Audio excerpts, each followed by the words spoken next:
De nouveau, Volodymyr Zelensky, ce vendredi 17 octobre à Washington, Donald Trump a fait une annonce la veille qui a surpris beaucoup d'observateurs. Il rencontrera dans les 2 semaines à venir son homologue russe Vladimir Poutine, cette fois-ci en Europe, dans un pays frontalier de l'Ukraine, en l'occurrence la Hongrie dirigée par Viktor Orban. L'information a eu de quoi surprendre, car depuis leur dernière rencontre en Alaska mi-août, les négociations Trump-Poutine semblaient être au point mort, et le conflit en Ukraine se poursuivait avec une importante intensité dans les bombardements de part et d'autre, même si la ligne de front ne bougeait pour ainsi dire quasiment pas. Le choix de la Hongrie, qui va assurément faire bondir les euromondialistes bruxellois, s'explique par de nombreuses raisons. L'une d'entre elles est que la Hongrie a annoncé, lorsqu'elle a accueilli en visite officielle Benjamin Netanyahou il y a quelques mois, qu'elle se retirait de la Cour pénale internationale, ce qui lui permet donc également de recevoir Vladimir Poutine. Mais ce n'est pas la seule raison qui rend le choix de Budapest, qui a été proposé par Donald Trump lui-même, attractif pour une telle rencontre. D'abord, il y a un manque de choix pour le président américain et le président russe. On le sait, une option a déjà été utilisée, c'est celle de l'Extrême-Orient, russe ou de l'Alaska américaine. Désormais, une autre option serait d'aller en Turquie. Or, le président Erdogan a déjà pris beaucoup de poids dans la géopolitique régionale en étant un faiseur de paix via sa prédominance en Syrie. Donc finalement, Budapest est aujourd'hui une ville européenne, mais c'est aussi une ville européenne qui est en lien, en communion, je dirais, diplomatique assez étroite avec la Maison-Blanche depuis le retour au pouvoir de Donald Trump. Et c'est aussi une capitale européenne qui affiche une volonté de paix inflexible depuis le début des hostilités en février 2022. Si bien que la position de Viktor Orban, c'est pas seulement un Budapest comme endroit où Vladimir Poutine et Donald Trump se rencontrent, c'est l'endroit où une tierce option européenne s'impose enfin.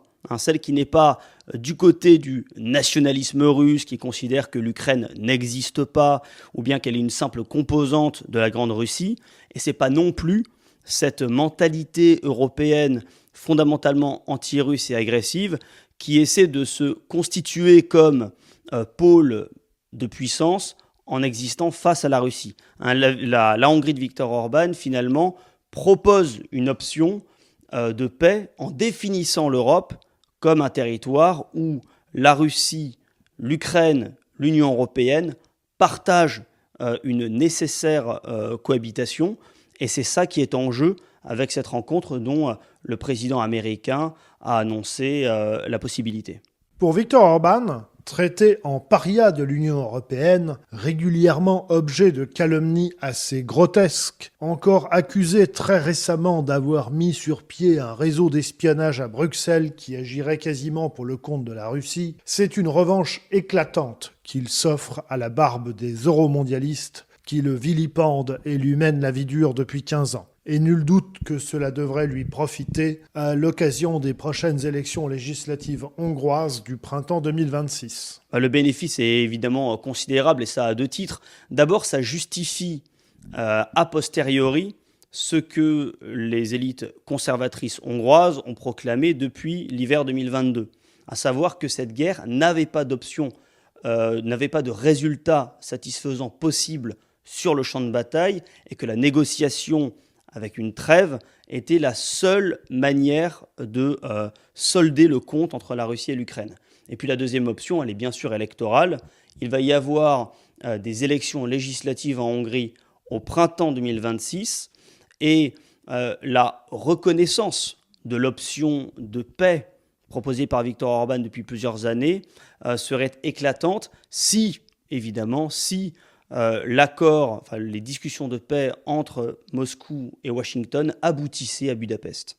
Reste maintenant à voir en quoi la réunion de Budapest pourrait déboucher sur davantage de résultats que celle de l'Alaska, tant la situation de Kiev et de Moscou n'est pas propice à beaucoup de compromis. Côté russe, les 4 oblasts annexés fin 2022 n'ont jamais été conquis en intégralité et jamais les capacités militaires de l'Ukraine n'ont été aussi importantes qu'elles ne le sont actuellement, alors que l'objectif initial de l'opération militaire spéciale était justement de faire en sorte que l'Ukraine ne soit plus en capacité de menacer la sécurité de la Russie. Côté ukrainien, abandonner les places fortes du Donbass, défendues jusqu'à présent avec tant d'acharnement, semble inconcevable. Et toute concession excessive à Moscou est susceptible de faire vaciller le pouvoir de Volodymyr Zelensky et de livrer le pays au chaos et aux bandes armées, selon un scénario de type corps franc, comme dans l'Allemagne de 1919. Un scénario qui effraie en Europe, en particulier chez les voisins occidentaux de l'Ukraine, comme la Pologne ou la Hongrie. En clair, il est improbable que la future réunion de Budapest apporte rapidement une solution globale au conflit ukrainien. Mais elle est malgré tout susceptible d'y contribuer et constitue à coup sûr un pied de nez aux euromondialistes